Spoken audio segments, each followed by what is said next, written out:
Alright, hello guys. So today I'm going to be going over Proot with you.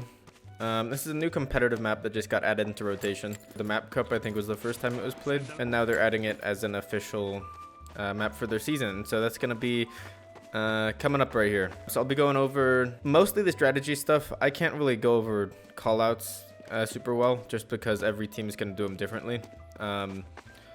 Because it is such a new map. So I'll just stick to doing strategy and what to do as a spy on this map. Anyway, let's just get right into it. All right, so usually coming out to mid, there's two things that teams are gonna do. They'll either come out flank here and try to get an early rush and just take over and come out from the side, or they'll just come out mid here and then maybe send scout, soldier, sometimes heavy flank. This is a pretty flank heavy map. It's a lot like product in that way. Flank matters a lot for controlling this map, because if you can have flank, you kind of have like access to go wherever you want. You can just come right into point, you can come right behind them. So that's why you got to be careful about losing flank, and you got to play around that very carefully. So that means that you can get flank picks. Flank picks early on are always good. It's kind of hard to come out flank though, especially if you're going to be running out with like your soldier and your scout, because if you get shot at, it's pretty small and choky here. So you're going to be careful about getting caught there. That's not a great strategy for coming right out the gates. Coming, kind of hugging this point right here, like just the edge, and then getting through here or jumping up onto there is always a good way to go over point and roll out. Only problem with that is that a lot of times you'll bump spy here, because it is pretty popular, because there's not going to be a whole ton of spam coming this way. You got to be careful though still, because obviously the sniper might come up here and then your team could be fighting here, so you just got to try to hug that very carefully. And then you could also, of course, just like run right over point. There's also risk in that. It is kind of hard to get behind on this map, just because, I mean, if you look at it here, there's like 3 very small spaces here. So just kind of leave it up to when you think you're gonna get shot at, when you think you'll be able to sneak by. And yeah, that's rolling out for the most part. Sometimes what you can do, if you're having some trouble and you're bumping into spy here or something and you just want to wait things out for a little bit, you can just wait things out, kind of chill. It'll mix up their spy timing too, because if they're counting spy time, then they'll expect you, and then if you're not there, then they're either just gonna be paranoid until you show up, or they're just gonna like forget about you, right? And ways you can do that to mix them up even more is you can disguise like a sniper is always good. You can disguise as a friendly sniper coming up here, so be like, oh, it's a sniper, and they'll call out you and start shooting at you or whatever, and your actual sniper can set up, I don't know, up here or something and get a free snipe. That's kind of it for the most part. If you want, you could also just like start shooting their team, just to kind of stall some time out. That's always a good option on this map. Just kind of dead ringer first life and see if you can get like a good demo pick and help your team just get some damage on the main fight here. That's always useful if you're not thinking you're gonna be able to get in for a stab or anything more useful. Once you can get behind though, it's pretty free. It's kind of like Lakeside in that aspect. A lot of people are comparing it to a mixture of Lakeside and Product, just because once, like, it has like the same like kind of general structure of the point, but then once you get behind, it also has like the cliff like on Product, but then it has like this building and like bats here, kind of like in Lakeside. It's kind of just a bit smaller though. But a lot of times what you can do is once you get behind here, you have a lot of freedom. You can kind of just hang out in here, try to gun people down from behind, because right here this is still doing like 40-50 damage because of how close like the mid is. So like you can be shooting at their team, like usually playing right here, back here, and just get some really nice like solid damage on them if you can hit your shots. And then of course get tellies. They'll put tellies in this house a lot of times just because it's safe. Down here, over here in the flank, they'll put tellies down. So yeah, but usually there's not really going to be anyone coming back here other than when people respawn, of course. There's not really any reason to, and even when they're retreating, they're not going to retreat like up here, if you will, so you're kind of safe. And then if your team's fighting them, you should be fighting them anyway, so it shouldn't really have a problem. Sniper we usually play up on cliff here. This is a good spot. Sniper can play further up, even bats here. Sniper should be pretty easy for you to get in this map, just because of how separate they'll be playing a lot of times. Because like, let's say if a sniper wants to get in with their team, Like sure, they can play back here when they're playing passively or trying to hold point, and their team might be there. But if they really want to get aggressive, like right here on point or in flank, that makes them really vulnerable to the rest of your team. So you should just be able to get a lot of sniper stabs, and your team can kind of deal with them if they get too far up a lot of times.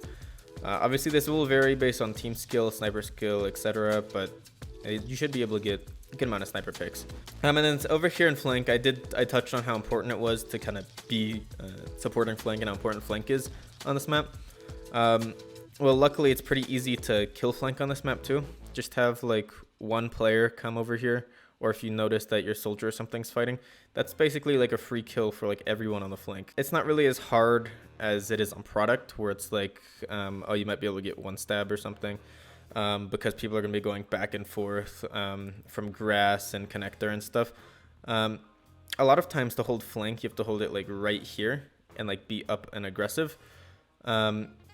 And if you back out at all from that, then that's giving up all of the space to your team. They can go on point, they can push you back here. So if kind of get behind them here and they're fighting, it's kind of free picks.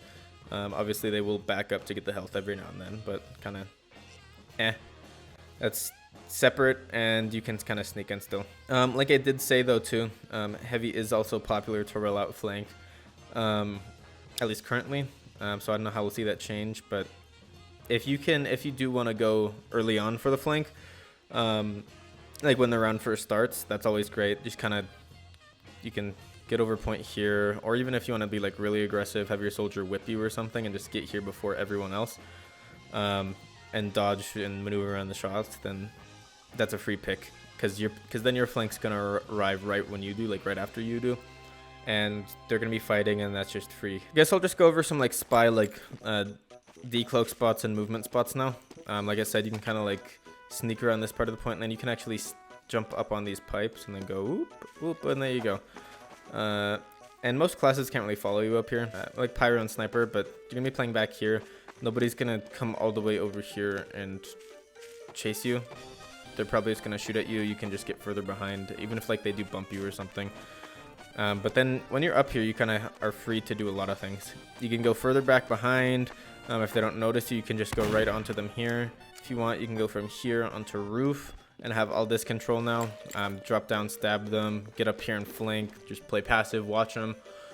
So yeah, I think cliff, getting up on cliff is one of the better places for you to be, because it just gives you so much freedom in where you can go. But then if you, like I said, if you want to go flank, I wouldn't recommend coming flank if you're coming with your team and coming up here. This probably isn't the best spot to, just because of how much spam is going to be coming over the point and into these two chokes here. It's a little different here because you can kind of hide and hug the wall really well. It's a bit harder to spam if you're like up over here, and nobody's going to be like shooting at this wall. They'll be shooting over here, so you can kind of sneak through, and that's what makes it easier to sneak over here and do that. But on this side, you're kind of coming, you're taking the wide angle, it's open, everybody's coming here, they're going to start shooting here. You can still kind of try to sneak by, but then once you come from here, then you're going to have a heavy, a soldier, and a scout in your face. So I mean, you can, it's just also, it's kind of hard to avoid spam on this map, so just have that in mind. You can always try to come this way, just make sure that you come separate from wherever your flank is coming. Like, see if your flank's coming from back here, then just make sure you're far enough ahead of them so that you have time to get behind them. Because I mean, at the same time, like, there's 3 people here, so you're not gonna be able to just walk through all 3 people. You're probably gonna have to like find some way to maneuver around them, and they're gonna be moving around and fighting.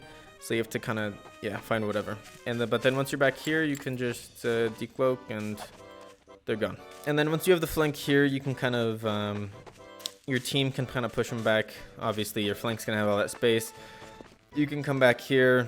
They're going to have pressure from flank and your team, if your team wins, that is, or if they're still fighting, and then you can come get free stabs. Of course, if you do take this route from this side, you are going to be a lot closer to the rest of their team. So you can just try to pressure from behind, just get some small bits of damage in there, supporting your team like that. Or you could also just walk all the way around and get over here and help your flank when they're actually, after they're actually fighting, which could be good, but then there's the risk that your flank lost or something as well and you're too late. But yeah, you could also of course just come on for a quick stab on point, but that's going to be being searched for by a lot of people too. It's almost expected, so you want to use that as like more of a mix-up than a every time I'm going to drop down here and go for a stab immediately, you know, because that's what they're expecting. That's what they're going to be like, okay, it's spy time, guys, turn around. But flank doesn't work on spy time a lot of times, which makes it a lot easier to just come here quickly and do the early flank play. I think that's mostly it. Focus sniper, focus flank, get on them when you can, but don't always prioritize their main team, just because it's a lot harder to get in on their main team. On their combo, there's just not really many good decloak spots to get into their combo, just because of how open a lot of things are. And you have to walk a lot if you want to get a good decloak spot before going onto their combo. So like if you decloak here, then it's like cool, nobody saw you, but then you got to walk all this way to get over here. And if they're playing back here, I wouldn't even like recommend going for a stab, just because they're gonna be passive, they're gonna be neutral, they're gonna be looking for spy, like, okay, what's going on? And then back here, like, this isn't a bad decloak spot a lot of times, but there's a window here, so they can all just kind of look into you and see what you're doing. But then there's the same problem if you're like right here, there still is like the big walk. You could go for a really aggressive decloak spot like right here, but then obviously you can't see what's going on, so you kind of just have to know that they're fighting your team, and you can kind of go in for some stabs. If their combo ends up rotating to flank or anything for some reason, then that makes it a little easier on you, although it is a lot easier to get hit by spam or stray flames. But if you want to avoid some of that, you can come up here, and that's a pretty good decloak spot. It is also just kind of like people are gonna know that you're a spy if they see you up here, like immediately. And then a lot of the stuff back here isn't used too much, unless they're if you're back here and you see them back here, their team, they're probably losing. You can probably put those 2 and 2 together. But you can always come back here, sap them, go for a spawn camp. Spawn camping is a little harder on this map, but you can always go for it. I'd always recommend a spawn camp. Try to spawn camp at least once around, just to get them paranoid. Have them have to send somebody to come back and get like their important class, like their medic every time. I think that's pretty much Proot. I've probably missed a lot. I just made this as like a quick little thing to help you guys out going into Proot week. So yeah, if you want a more in-depth thing, I can probably do that. You guys can let me know. Even just DMing me in Discord, I can go over specific stuff with you or go over demos. And then of course in our Spy Discord, you can always contact and get in contact with a lot of mentors and high level players to help you out with things. But yeah, that's it. Good luck with Proot week, guys, and see you guys next time.